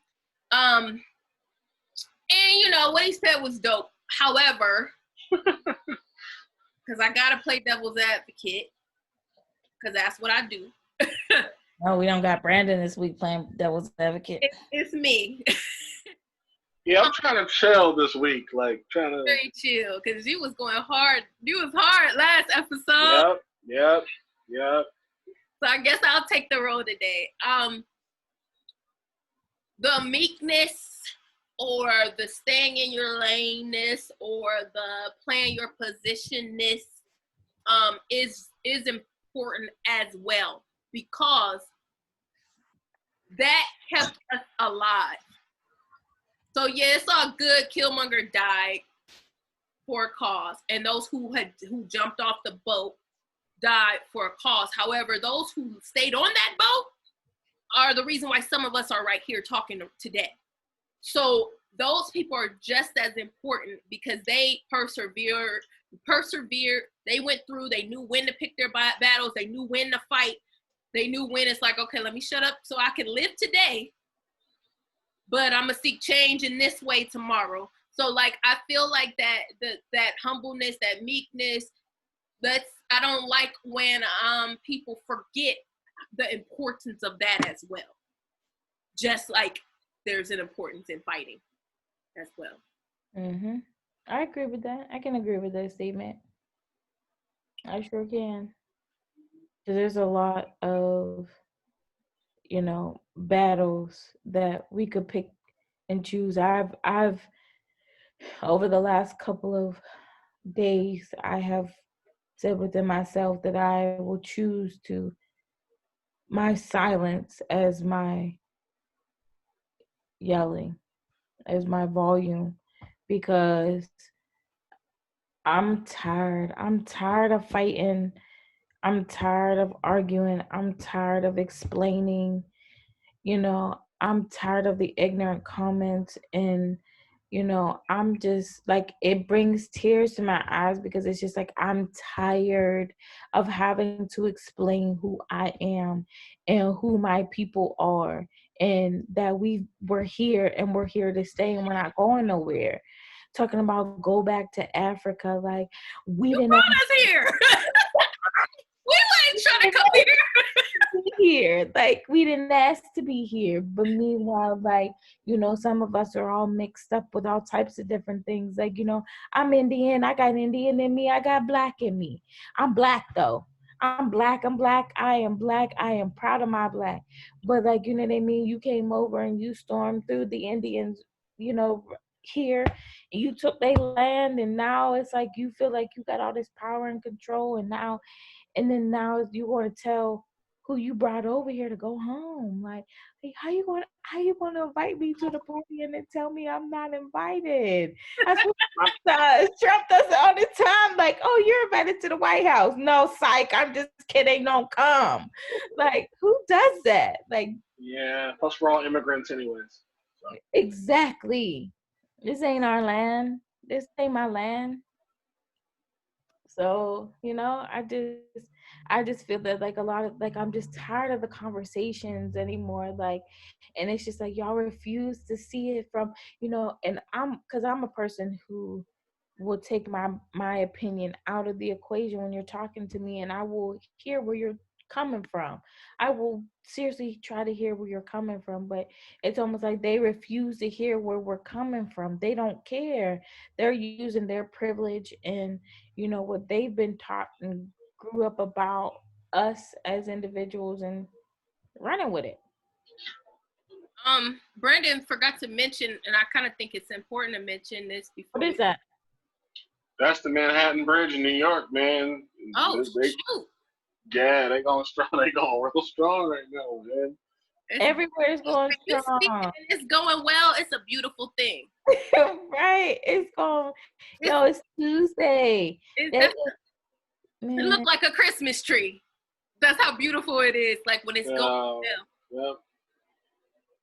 Did y'all see the interview with George's baby's mom? No, I didn't. Oh man, I just cried and cried and cried. I just wept for her because I'm just like, I couldn't imagine seeing, that being John. Like, I couldn't imagine, and then having my child have to grow up with this image of their father and how their father passed away in front of everybody, and nobody saved my dad's life. Like, that to me is just, it breaks my heart, and it's such a narrative of the Black community that I hate. I hate it. It's because they use that against us. It's like, you take our our fathers from us, and then you make fun of us for not having a father. Sickening. Yeah. Crazy. So, Sherelle, you said there was a point that I didn't bring up that you wanted to bring up. Oh yeah, Alicia made mention of this, and she sent this to me, and I wanted to make sure that we added it in. Should white or non-Black individuals even have a say-so in Black issues? Yes. The reason why I say that is because they're going to be part of the narrative that changes things. So, like me and you were discussing earlier in the week, Jane Elliott. Jane Elliott is making progress to people. She's a white person that's, able to present a different side of racism for people, and because of her being white, there may be an audience that will listen to her versus someone who's in the mix. So I think it's very important to have those narratives from people that are not black as well, so that we don't look like the ones that's just acting crazy. So my thing to this is just like, you know, when it comes to doing that, okay, yes, I want you as an ally, and I would like for you to stand up to your people and tell your people your views and how you see it from your perspective, your white privilege perspective. But I think that as far as, what happens is they take over, and then it becomes, and I think the cause becomes derailed. So when the way that I see it is the way that, the LGBTQ community does it. There ain't no straight people that run that. It's people within that LGBTQ community that run that, and they drive the narrative of it. And they they go as far as they invite you in to have your small portion, to tell your people how we want to be treated and how things are done. And I feel that it should be the same narrative in this movement. I feel that the black people should be, that black leader that we don't have yet, but we're looking for, should be driving the narrative. And I feel that they should, you're an ally. You're not in it. You're a part of it, but you're not in it. Stay in your lane. Yeah, there it is. There it is. Yeah, like I agree with you guys. I like to hear the opinion of others. If I feel like they've heard the opinion of us or me. If I have a hard time, and this is just personal, of listening to others who don't hear me. And that doesn't mean that they have to agree with what I'm saying. So please don't get that, because that's not what I'm saying. Right. I hear what you're saying. Like, for instance, I watch a lot of Vlad TV, and he's talking about reparations and his opinion on reparations. And he gave his opinion, but he's like, okay, and he's asking his black guests, which majority of his guests are black.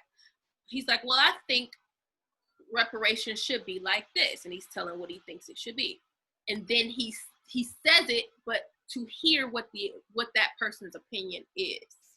He wants to know what you think. What do you think about these thoughts? Because I kind of think that they should be like this. So I'm fine with that kind of interaction. Like, well, I feel like it should be like this. What do you think? And like you said, the black person would be the person navigating what really goes on. Right. Because just like as you see what happened with the rioting, that wasn't started by the protesters. That was started off by, whoever they are and whoever they claim to be. But that brings us to the next point, though, about the extremists and the anarchists and the white supremacists that are using this backdrop to cause chaos, us to look crazy and all that stuff, because it's been happening.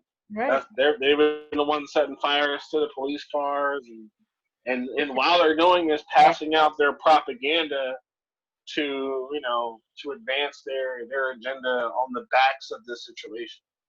Right. That's where the rioting and the looting kind of goes left in my mind, because then it leaves that extra room. Not that it just peaceful protests don't leave no room for nothing, but it leaves that extra room for somebody else to come in and corrupt what's going on. It gives more wiggle room for them to come in and do that. And like, that's always a possibility. That's exactly what I said. It's always still a possibility. Don't get me wrong. And it overshadows what we're really there to do. And that's where the organization comes in. Organization and guidance. And we don't have that right now as much as we should. Yeah. Right. I agree. I really do, because I feel that like even like I just feel so bad because it's just like we can never be out there fully 100% without anything. Everybody always looks at us crazy, no matter which way we do it.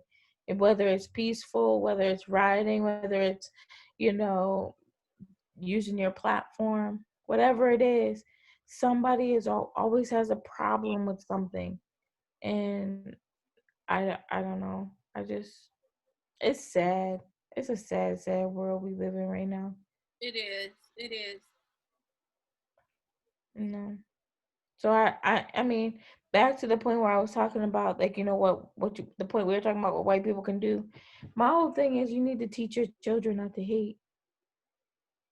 I think it's gone for us. I honestly believe, that the once you're like 25 and up, I feel like you are hard programmed into who you are.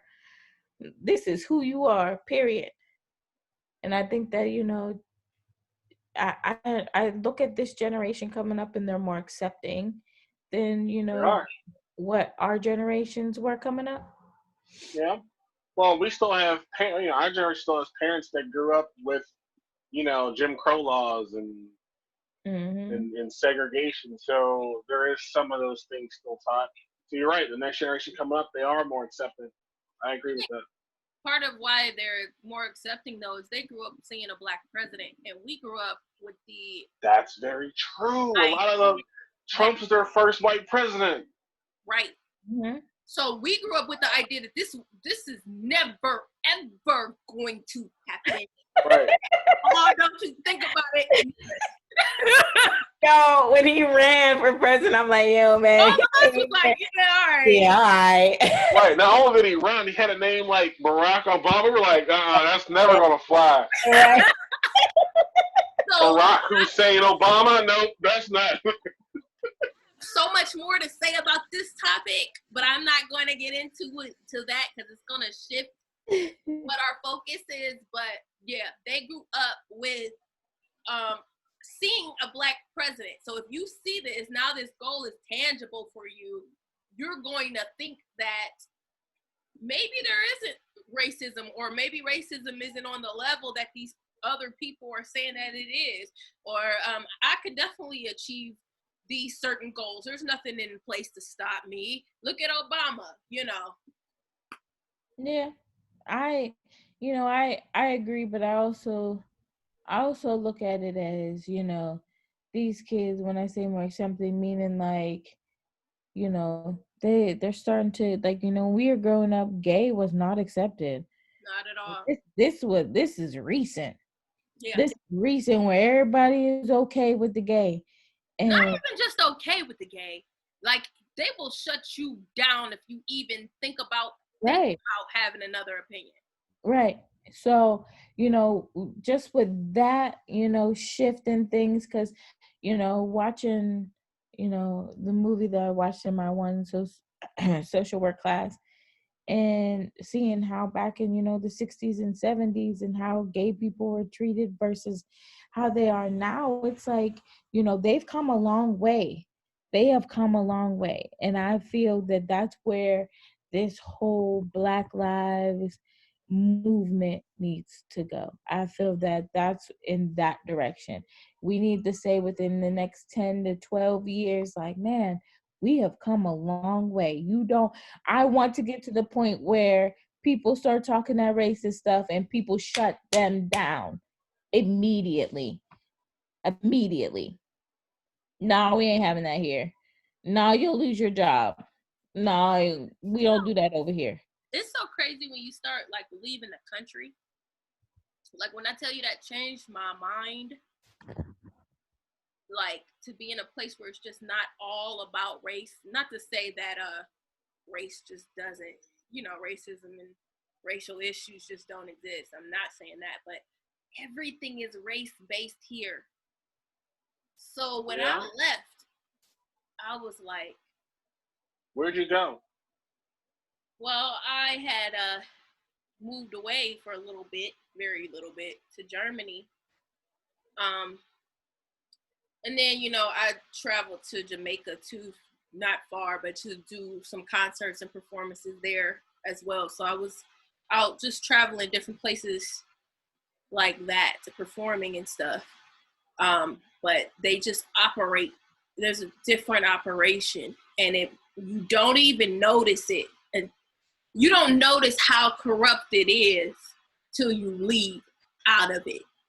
It's like, oh, this is bad. Yeah. It's so ingrained in our everyday life. It's crazy. It's crazy. Right. Everyday life of what we deal with here. We got two more. I think two more things to hit. The only thing I got left is final thoughts. You got something else over there?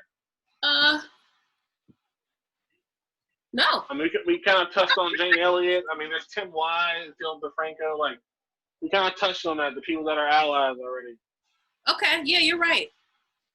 You're right. So, final thoughts, Alicia? Final thought question is, what will it take to combat systematic racism? Ooh. Ooh. Ooh. A big question. Ooh. That's loaded. That's like cheese fries with bacon and chili and everything on top. Man, it's gonna take us coming together. It's gonna take. I feel that it's gonna take leadership. It's gonna take getting these folks that aren't for us out of office. I feel like it's gonna take white people getting sick and tired of their counterparts and kind of doing it together. We need there's a lot that needs excuse me, that needs to be done to combat this systematic racism. I think there needs to be our society is based on punishment. The only thing that works for people out here is either punishment or hitting their pockets, hitting their money. That's why, like I said before about the riots, and I don't agree. I don't agree with all of it. I will put that out there. I'm not a fan of all of this, because I mean I do feel bad for these small businesses that are getting hit, and that's their livelihood. But these corporate businesses, I don't feel bad for them, because it's like y'all don't put nothing back into our communities. You want us to spend our money there, and you're not giving nothing back to our community. So but anyways, that's why I feel like hitting the pockets, money is gonna make that change that we need. Because it's rough out here right now, and now we're getting the threats of these white supremacists coming out and just start shooting down Black folk wherever they're at. It's a scary place to be as a colored person right now, because you just don't you have the fear of the unknown. Yeah. So final thoughts. All right, so kind of in response to that, I mean, I agree with part of that, but hitting them in the pockets and stuff, that creates a change out of fear, but not out of love. I know this is probably gonna sound a little bit morbid, though. We need a couple more generations to die off. Right now, as we said before, it's kind of part of who people are at the moment, and some of that stuff is very difficult to change as generations, start to mingle more integration, more diversity. It's going to die off naturally in comparison to what it was. And in terms of the education is extremely important. I think that schools, starting very young, need to talk more about diversity in their history when they teach history class, and not just teaching Martin Luther King, and that's like it. They need to definitely teach a lot more about the contributions of colored people when it comes to American history as well as the world. I think that's going to change some perspectives there. And I think there should be some diversity training in classes that are mandatory as well as provided. That may help as well. Hello, guys. This is the 30's perspective. This is part 2 of our episode 3, which is about police brutality and systematic racism. I didn't want to leave without giving my final thought. And I want to thank my co-hosts, Alicia Terrell. We had Lauren Shields, aka Los. We had B. Michael in the building as well. This was a heavy episode, and I thank all of you who watched our episode. And I just appreciate the support and the love that you guys have given. I want to end with giving what I believe will aid in systematic racism. To me, it's going to take a multitude of things working together at one time. We've gained the rights we have today with a number of elements coming together for the same cause. It's going to take unity amongst ourselves in the Black community. Prayer, aka faith, hope, and the help of God. Marching to spread awareness, boycotts to hit their pockets, education to train our youth, violence, self-defense.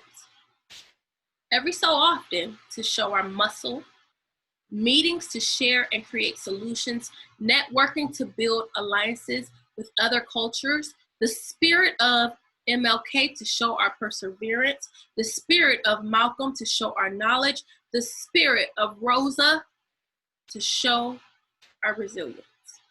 It's going to take all of these methods with the same common goal to eventually get us where we're trying to go.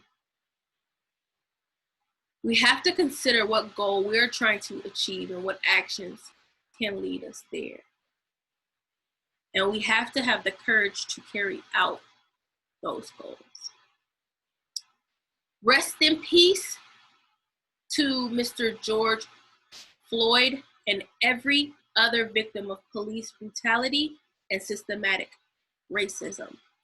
Prayers up to each and every family involved. This is the 30's perspective. Thank you again for watching us. My name is Sherelle Unique, and we will see you in the next episode.